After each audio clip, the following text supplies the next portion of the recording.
हाँ तो दोस्तों, आज गणित में 4 और 5 से विभाज्यता की जांच को देखते हैं कि 4 से कौन सी संख्याएं विभाज्य होती हैं और 5 से कौन सी संख्याएं विभाज्य होती हैं।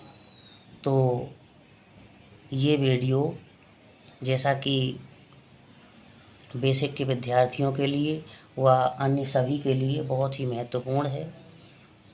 तो सबसे पहले हम 4 से विभाज्य संख्याओं को देखते हैं, कौन सी संख्याएं 4 से विभाज्य होती हैं।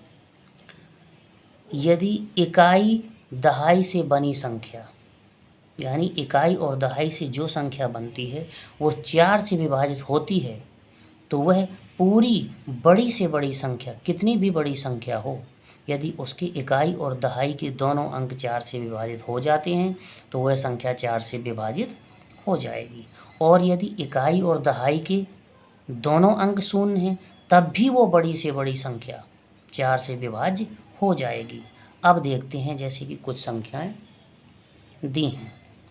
124 दिया है, तो 124 में हमने देखा कि इकाई और दहाई में 24 है, तो 24 हमारा 4 से विभाज्य होता है, तो 124 भी पूरा पूरा 4 से विभाज्य हो जाएगा।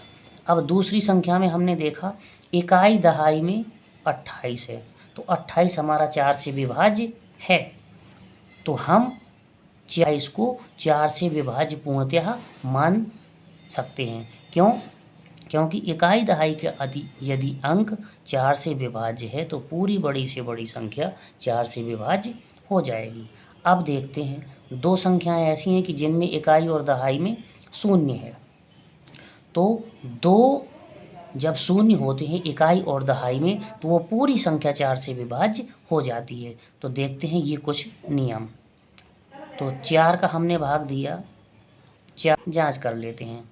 4 एकम 4, घटाने में कुछ नहीं बचा, हमने अंक उतार लिया 0 का, भाग नहीं जाता तो भागनाथ की बिंदी। अब अंक उतार लिया हमने 2 का, फिर भाग नहीं जाता तो भागनाथ की 0, फिर अंक उतारा हमने 8 का।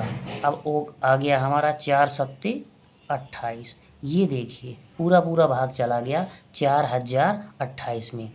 तो इकाई और दहाई के अंक से जो संख्याएं बनी है वो यदि 4 से विभाज्य हैं तो पूरी बड़ी से बड़ी संख्या 4 से विभाजित हो जाती है। अब देखिए, इकाई दहाई में जैसे शून्य है तो वो पूरी बड़ी से बड़ी संख्या 4 से विभाज्य हो जाएगी। जैसे हम इसको देख लेते हैं, 4 से हम 1500 को तोड़ते हैं, अर्थात 1500 को तोड़ते हैं, तो 4 × 3 हमारा 12 आ गया, घटाने में हमारा 3 बरका, अंक उतार लिया 0 का, 4 सत्ते 28 हो गया हमारा।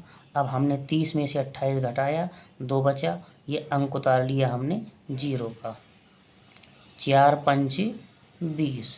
ये देखिए शेष कुछ भी नहीं बचा, अर्थात इकाई और दहाई में दोनों अंक यदि 0 हैं तो वह पूरी बड़ी से बड़ी संख्या 4 से विभाज्य हो जाती है।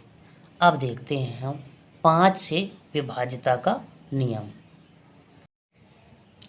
तो अब हम देखो 5 से विभाज्यता का नियम देखते हैं। 5 से विभाज्यता का नियम बहुत ही सरल है, सिर्फ इसमें इकाई के अंक को देखना है कि इकाई में क्या होना चाहिए क्या नहीं होना चाहिए। जैसे कि हम 5 का टेबल्स आगे बढ़ाएं, जैसे 5 एकम 5, 5 दूनी 10, 5 × 3 15, 5 × 3 15, 5 चौको 20, 5 25, 5 छक्का 30, 5 सत्ते 35, 5 आठे 40, 5 45, 5 50, और फिर हमारा 55, 5 के टेबल्स में 55 आता है, फिर हमारा 60 आता है, फिर हमारा 65 आता है, फिर हमारा 70 आता है, फिर हमारा 75 आता है, इसके बाद 80 आता है, 85 आता है, और इसके बाद 90 आता है, और इसके बाद 95 आता है, इसके बाद हमारा 100 आता है, और भी हम संख्याओं को बढ़ा सकते हैं, 105 आता है, 110 आता है। ये बहुत सी 5 के टेबल्स में बढ़ती जाती हैं। तो अब देखिए दोस्तों, इसकी इकाई के अंक पर गौर करिए। देखिए 5 10 0, और ये 5 और ये 0 505050, यानी इकाई में आपको केवल 0 और 5 के अलावा कुछ नहीं मिलेगा। तो ये समझते हैं हम कि 5 से वही संख्याएं पूरी पूरी विभाजित होती हैं जिनकी इकाई के अंक में 0 या 5 होता है। तो जिन संख्याओं के इकाई में 0 या 5 हो वे सभी बड़ी से बड़ी संख्याएं 5 से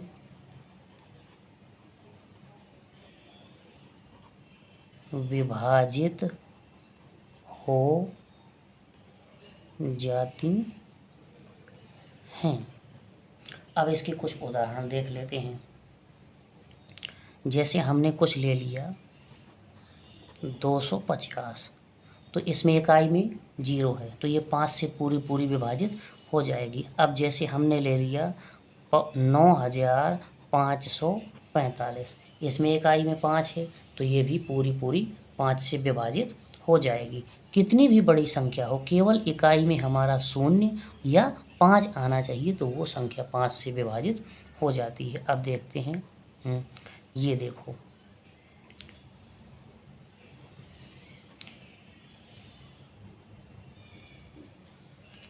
तो हम किसी में भी 5 का भाग दे के देख लेते हैं, वो 5 से विभाजित हो जाएगी।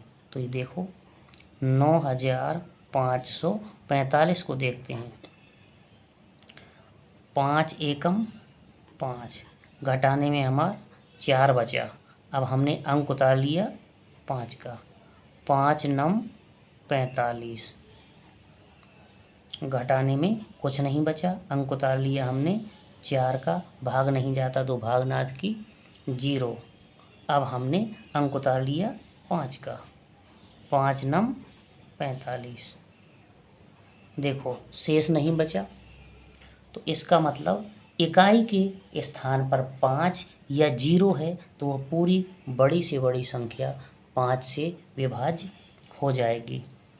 तो दोस्तों, ये 4 और 5 की विभाज्यता का नियम अच्छा लगा हो तो वीडियो को सब्सक्राइब करें और लाइक एंड शेयर करें। धन्यवाद।